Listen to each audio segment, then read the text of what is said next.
Ayan guys, balikan na po natin yung ating nilulutong chicken curry. So, ito na po siya. Medyo kaunti na lang po yung kanyang sabaw. So, ilalagay na po natin yung ating kakang-gata.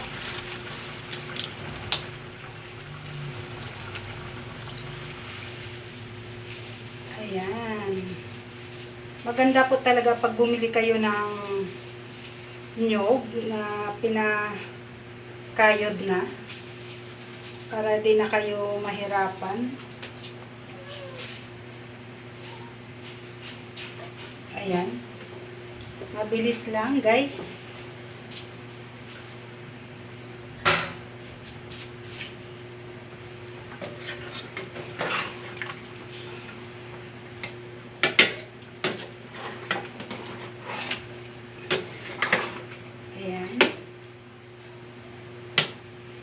So, ilagay na po natin ang ating curry powder.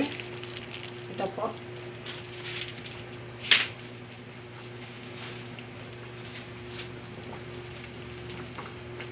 Ayan.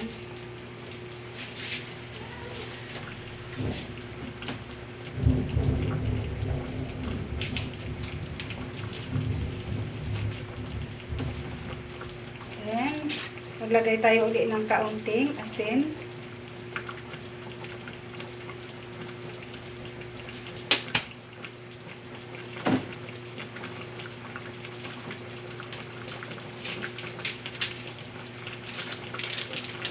At paminta. So, uubusin ko na lang yung aking paminta. Kasi kaunti-kaunti na lang po siya. Sisimutin ko na.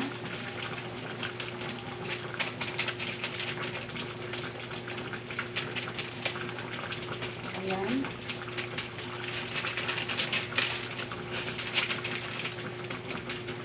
Ayan.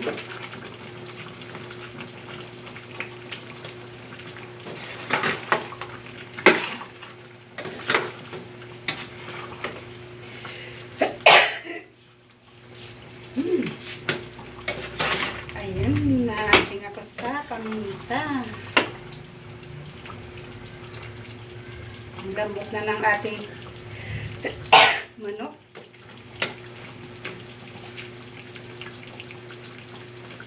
So, hinaan natin guys yung apoy.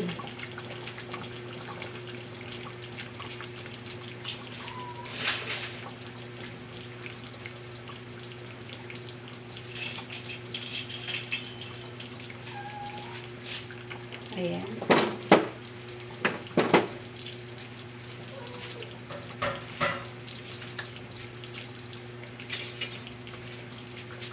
Titikman ko siya guys kung okay na yung kanyang lasa. Kung maalat ba o kulang pa sa ating panlasa yung nailagay nating asin tsaka pork cube.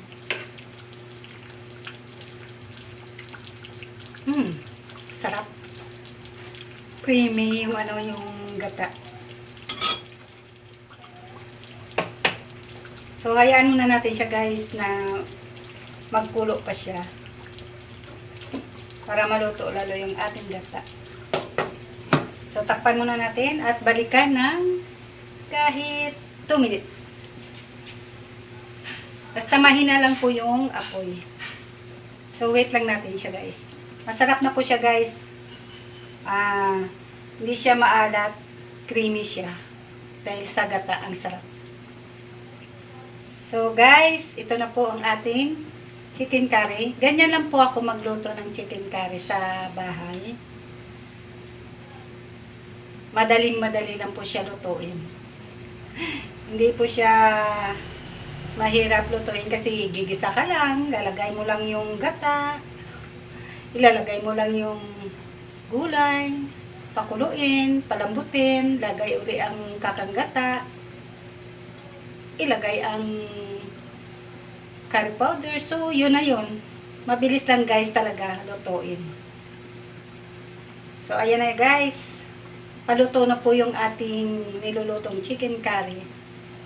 Kain na po tayo guys.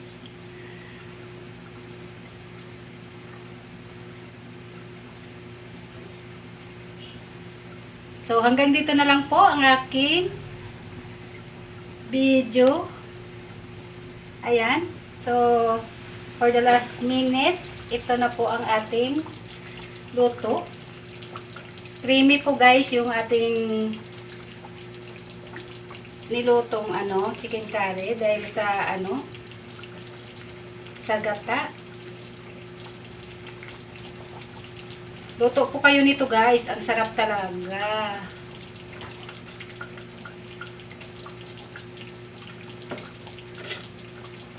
Ayan.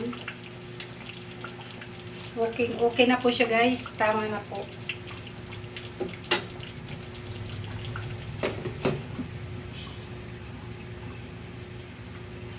So, ayan na po guys. Mabilis lang po talaga ako magluto. So, patayin ko na siya guys ha.